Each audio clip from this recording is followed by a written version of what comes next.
Alhamdulillahi Rabbil Alamin, wa salatu wa salam ala Rasulillah wa ala alihi wa sahbihi wa sallim.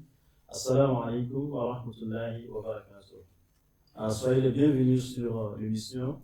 Aujourd'hui sur ce programme, Inch'Allah, on veut faire un aperçu sur les batailles du prophète sallallahu alayhi wa sallam avec le courage et d'autres. Moi, c'est Teslim Adieman et j'ai avec moi dans ce studio deux frères qui vont nous aider à faire la lumière sur les batailles du prophète sallallahu alayhi wa sallam. J'ai avec moi Oustaz Mohsin Hamza, salam alaikum. Wa alaikum salam wa rahmatullahi. Et aussi Oustaz Murtada Saad, salam alaikum. Inch'Allah, Oustaz Mohsin, pourriez-vous partager avec nous un aperçu des différentes confrontations et batailles que le prophète sallallahu alayhi wa sallam a eu avec les polythéistes et le courage de la Mecque?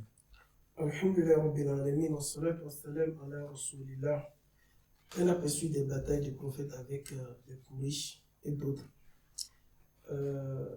Ce qu'il faut noter tout d'abord, c'est que le prophète Mohammed sallallahu alayhi wa sallam, il a mené des batailles. Et on avait éclairci sur la fois passée sur le nombre. On avait dit, nous avons 9 batailles qui ont été menées de façon sanglante. Et parmi les 9, on peut citer déjà la bataille de Badr, qui a été menée en année 2 de l'Hégire. Et la raison principale était que le prophète Mohammed sallallahu alayhi wa sallam a demandé à ses compagnons de migrer vers Médine. Et ces Mécois, ils ont confisqué leurs biens et autres, et ils avaient pensé de reprendre leurs biens chez l'un d'eux qui était de retour de Cham, ce qui a causé la guerre de Badr. Plus tard, cette guerre de Badr-là, il avait un effectif. Les Mécois politiques étaient venus avec un nombre très important qui équivaut à 3 fois l'effectif de la communauté musulmane en ce temps. Un an plus tard, les Qurayshites, comme ils n'ont pas eu victoire à Badr, ils sont venus maintenant pour se venger. Et là, on a la bataille de Uhud et qui a eu lieu, ils ont malmené la communauté musulmane et finalement, Allah a facilité une petite victoire pour les musulmans et c'était pour se venger. Et 2 ans plus tard, nous avons encore la bataille de Khandak, toujours pour venir se venger. C'est-à-dire qu'ils n'étaient pas satisfaits des résultats qu'ils ont eu suite à la bataille de Uhud. Donc, ils sont venus encore pour se venger encore cette fois-ci avec un nombre très important, jusqu'à 10 000 combattants, pour pouvoir, ils se sont alliés avec d'autres tribus. Tous ils ont l'objectif d'exterminer la communauté musulmane une fois devant. Ceux qui n'ont pas eu la victoire. Ensuite, il a eu encore une autre expédition qu'on appelle Hudaybiya et Hudaybiyah plutôt, excusez-moi. Et le prophète Mohammed sallallahu alayhi wa sallam, il avait décidé d'effectuer le petit pèlerinage à la Mecque et on les a empêchés de continuer le pèlerinage. Ils sont venus par la suite pour les empêcher. Ils sont venus, on les a empêchés. Le prophète Mohammed sallallahu alayhi wa sallam, il a négocié pour avoir un traité avec eux pour voir quelle est la faisabilité. Ils sont venus, ils sont imposés. Ils ont imposé ce qui n'était pas favorable pour la communauté musulmane. Mais le prophète Mohammed sallallahu alayhi wa sallam, étant un grand gouverneur, il a compris et il a eu un petit résultat qui est très important, qui dépassait même tout ce qu'il demandait. Parmi les choses qu'ils avaient conditionnées, il disait, si les gens viennent de la Mecque pour Médine, vous les retournez. Le prophète a dit oui. On va revoir en détail les autres. Ils ont dit, si les gens quittent, Médine pour aller à la Mecque, vous devez les laisser. C'est-à-dire que sur une personne dans la communauté musulmane veut retourner chez le Quraysh, le prophète ne doit pas l'empêcher. Et si une personne parmi les Quraysh veut venir dans la communauté musulmane, le prophète doit le retourner automatiquement. eux aussi également, ils ont dit, c'était un accord pour installer la paix pendant 10 ans. Pendant 10 ans. Il y a beaucoup de choses, on verra ça par la suite. Et le peuple aussi a demandé pour dire, désormais, nous-mêmes, nous avons l'ouverture d'aller où nous voulons pour prêcher, qu'on appelle nos paroles. Ils ont accepté. C'était la plus grande victoire. C'est-à-dire, ils étaient emperchés de ne pas aller dans les contrées pour prêcher l'islam. Et ils ont eu cette victoire-là à la musulmane. Parce que les copains n'étaient pas d'accord pour dire ce que le prophète disait. C'était véritablement inférieur à la communauté. Mais le prophète, il sait bien qu'ils ne peuvent pas tenir ces accords-là. Donc, il a eu ça qu'on appelle la Hudaybiyah, que nous allons voir, Inch'Allah. Parmi aussi également, nous avons l'ouverture qu'on appelle la conquête de la Mecque. Oui, suite à la violation du pacte de Hudaybiyah, nous avons maintenant la bataille de la Mecque, parce qu'ils ont violé ça finalement. Ils ont violé ça. Et du retour de la conquête de la Mecque, le prophète Mohammed sallallahu alayhi wa sallam, il a mené aussi également la bataille de Hunayn. Également, nous avons aussi des tribus à la Mecque. Ce qui est bizarre, le prophète Mohammed sallallahu alayhi wa sallam, il menait des guerres à l'intérieur, il menait des guerres à l'extérieur.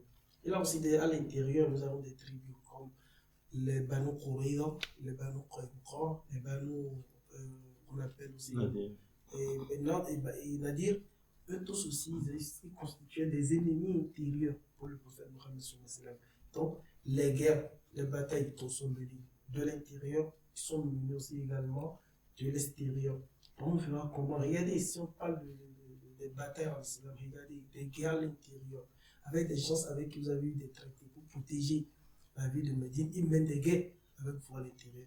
En même temps, ils sont en compromis avec ceux qui sont à l'extérieur pour mener encore des guerres contre vous. Nous avons aussi d'autres tribus qui sont de part d'autres tribus, comme les Banu Mustalik, où également ils ont mené des guerres avec le prophète Mohammed sallallahu alayhi wa sallam. Et dans tout ça, le prophète voulait quoi? Il voulait juste la paix, instaurer la paix. Et toutes ces guerres sont des guerres qu'on appelle les défensives pour ne pas perdre qu'on appelle les choses qui sont fondamentales pour l'être humain, aussi également pratiquer paisiblement leur religion. Inch'Allah, par la suite, nous allons décortiquer. Inch'Allah. Merci beaucoup, Ustaz Saad. Outre le Coran, les autres grandes communautés religieuses de la région étaient le peuple du livre, ceux qu'en anglais on appelle Ahl al-Kitab, les juifs et les chrétiens. Pourriez-vous partager avec nous un aperçu des différents engagements militaires et batailles que le prophète sallallahu alayhi wa sallam a eu avec ces tribus juifs et chrétiens? Alhamdulillah, wa salatu wa salam ala rasulillah al-amin, amma ba'd. Bien, donc toujours dans cette série de séances où nous débattons sur la question du djihad.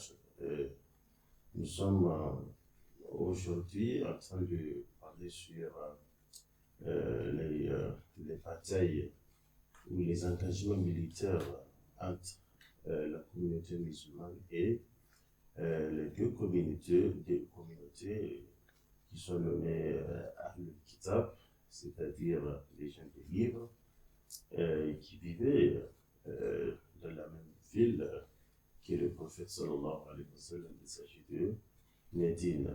Il faut peut-être souligner que la relation entre les deux communautés, les musulmans et les gens du livre, était au début une relation basée sur la pacifique et coexistence, quoi. C'est une relation de paix.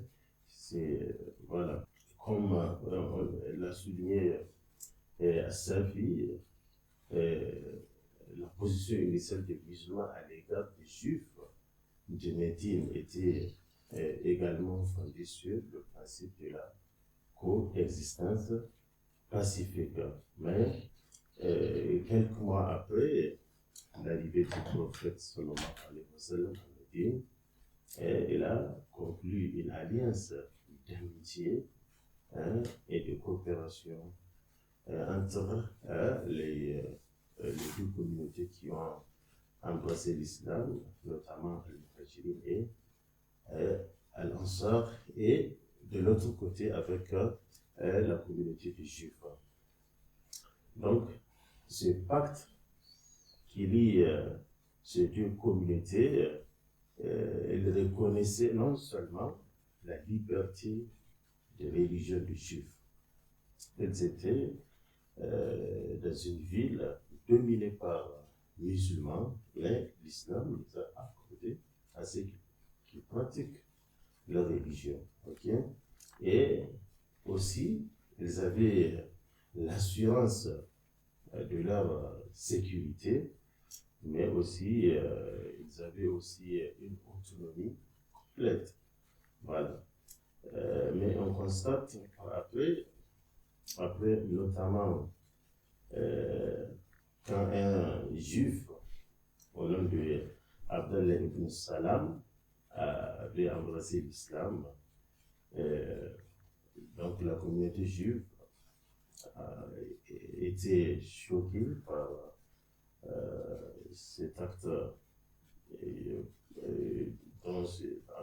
qui a été posé par Ibn Salam. Donc c'est là qui a constitué le début de problème entre les deux communautés. Donc c'est à ce stade-là, les Juifs ont commencé leur campagne contre les musulmans. D'abord par une guerre de mots. Hein? Ils ont commencé à se dire que le prophète, bien que tu as fait une guerre contre ta communauté, contre les Arabes, mais nous, les Arabes, c'est des gens qui connaissent la guerre, mais nous sommes un peuple qui connaît bien la guerre et ses tactiques et autres. Donc, il ne faut pas comprendre que quand il y aura une guerre avec nous, la tâche va être facile pour toi. Et après cet état de suspicion au sujet, ils ont commencé aussi à propager des suspicions au sujet du prophète sallallahu alayhi wa sallam et de son message, puis la conspiration avec les ennemis de l'islam, notamment les Quraysh. Donc c'est à ce stade-là que le prophète sallallahu alayhi wa sallam a commencé à essayer de répondre à tous ces agissements pour que l'islam ne soit pas dominé par cette communauté. Donc, ça, en ce qui concerne les Juifs de Médine. On peut aussi parler du même comportement avec la campagne de Mouta, était aussi une expédition punitive pour venger plusieurs violations graves contre les ambassadeurs musulmans que le prophète sallallahu alayhi wa sallam avait envoyés au nord pour appeler l'islam. Donc, cette communauté, vous savez, l'islam, c'est une religion d'Allah subhanahu wa ta'ala qui vise à ce que ça soit éteint partout. Donc, le prophète envoie des missionnaires, des gens qui vont aller propager l'islam. Donc, bien qu'il y ait eu de pacte entre cette communauté et le musulman, mais cette communauté n'a pas respecté ce pacte-là et ils ont eu à s'en prendre à la vie de ces envoyés du prophète sallallahu alayhi wa sallam, ce qui va d'office mettre fin à leur pacte et ce qui va amener les musulmans à riposter. Il faut aussi noter qu'il y a aussi une autre communauté là où le prophète sallallahu alayhi wa sallam avait également envoyé 15 hommes à Dhat Al-Talha. C'est à la périphérie d'une région qu'on appelle Cham, pour appeler au peuple à l'islam. Mais là aussi, les messagers de Mohammed et les missionnaires de la foi ont été mis à mort du sang-froid. Donc on voit bien que cet acte ne va pas rester impuni. Donc il faut aussi signaler que les tribus, là on vient aux chrétiens qui sont aussi une communauté de gens libres. Il faut signaler que les tribus chrétiennes du Nord, et aussi, ils ont eu à tuer ceux d'entre eux qui avaient professé l'islam. Donc, c'est des chrétiens qui ont embrassé l'islam, mais la communauté chrétienne n'avait pas accepté cela. Donc, ils ont eu à tuer ces gens-là. Hein? Donc, laissant les musulmans, donc ils n'ont pas laissé aux musulmans le choix. Si quelqu'un embrasse l'islam, les musulmans, ils ont le devoir de le défendre. Donc, c'est dans ce sens-là que le prophète sallallahu alayhi wa sallam avait aussi réagi contre cet acte de violence. Il faut aussi signaler qu'il y a aussi le prophète sallallahu alayhi wa sallam, quand on revient à Banu Qurayza, que le prophète sallallahu alayhi wa sallam avait siégé pendant 25 jours, ça arrive lorsque les Banu Qurayza se sont rendus à la condition que leur sort va être décidé par leurs alliés, qui sont les Bani Aus. Donc, les Banu Qurayza, ils n'ont pas respecté leur engagement vis-à-vis de la communauté musulmane. Donc c'est le prophète sallallahu alayhi wa sallam les a siégés, et ils ont décidé de demander un jugement de la part de leurs alliés qui sont les Bani Aus. Et le Bani Aus était, comme je l'ai dit, des alliés de longue date de Banu Qurayza. Et les Bani Aus et le prophète sallallahu alayhi wa sallam ont convenu que Sa'ad ibn Mu'adh, qui est le chef tribu de Bani Aus, devrait décider du sort de ces gens-là qui sont des habitants de Medina, mais qui n'ont pas respecté leur pacte entre eux et la communauté musulmane. C'est dans ce sens-là que Sa'ad ibn Mu'adh a décidé à statuer que tous les hommes impliqués dans l'attaque contre les musulmans doivent être exécutés selon leur droit coutumière sur ce type de trahison. Donc c'est dans ce sens que les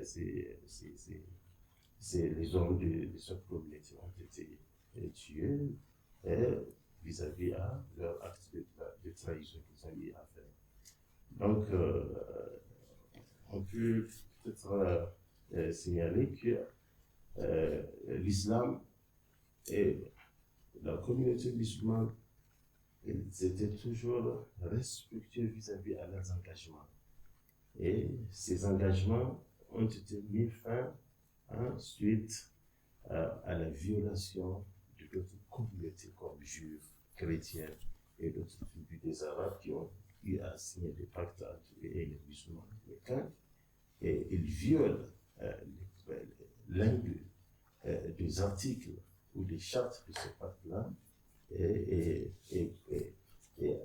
dans la plupart des cas, tu vas voir que ces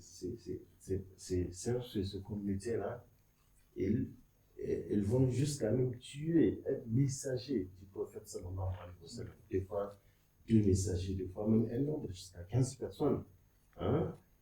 Donc le pacte qui lie les 2 communautés, le messager ne doit pas être tué. Donc c'est tout à fait normal que l'islam ne peut pas rester sans qu'il puisse répondre à ces genres de violence. Merci beaucoup. Donc, c'est un aperçu des relations entre la communauté musulmane et les non-musulmans qui habitaient avec le prophète sallallahu alayhi wa sallam dans la même cité, surtout à Médine. Donc, on voit ici que le prophète sallallahu alayhi wa sallam, sa relation était toujours une relation pacifique. La relation de la communauté musulmane avec avec les autres qui vivaient dans la même communauté étaient toujours des relations pacifiques. Donc, tout celui qui s'intéresse peuvent faire des recours à les livres de l'histoire et vous verrez que ce sont ces non-musulmans qui ont été les premiers, surtout les juifs, qui ont été les premiers à faire du sabotage à la communauté musulmane. Ils aidaient les autres de l'extérieur qui voulaient faire du mal à la communauté musulmane. Donc, il leur donnait des informations, souvent aussi, il essayait de les aider, de collaborer avec eux pour attaquer les musulmans. Et les musulmans, pour cela, le prophète sallallahu alayhi wa sallam a pris des décisions contre cette communauté-là. Et parmi eux, surtout les Banu Qurayza. Et même quand il voulait punir les Banu Qurayza, ce n'est pas le prophète sallallahu alayhi wa sallam, ce n'est pas les musulmans qui ont puni les Banu Qurayza. C'était le verdict. Exactement. Donc c'était eux-mêmes parce qu'ils les avaient dit. Comment est-ce que vous voulez qu'on vous punisse? Oui. Donc ils ont invité Saad, l'un des alliés de Saad bin Muaz, exactement. Et c'est lui qui a donné le verdict. Voilà. Et selon leur loi coutumière, il y a un point peut-être qui est aussi important, selon les individus orientalistes qui ne sont même pas des musulmans, tels que Farid et Watt, dans son livre Mohammed à Médine. Et il dit que les Banu Qurayza ont été tués non pas à raison de leur foi, mais pour des activités de trahison contre la communauté de Médine.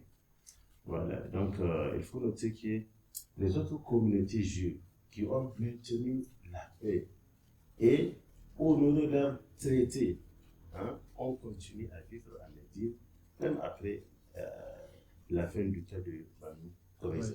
Donc c'est cela pour signaler que Banu Qurayza ont été exécutés, c'est parce qu'ils n'ont pas respecté leur pacte et ils ont essayé de trahir leur pacte. Et c'est pour cette raison que leur sort a été décidé de cette façon. Inch'Allah. Merci beaucoup, Ostaz. Je ne sais pas si vous avez un dernier mot.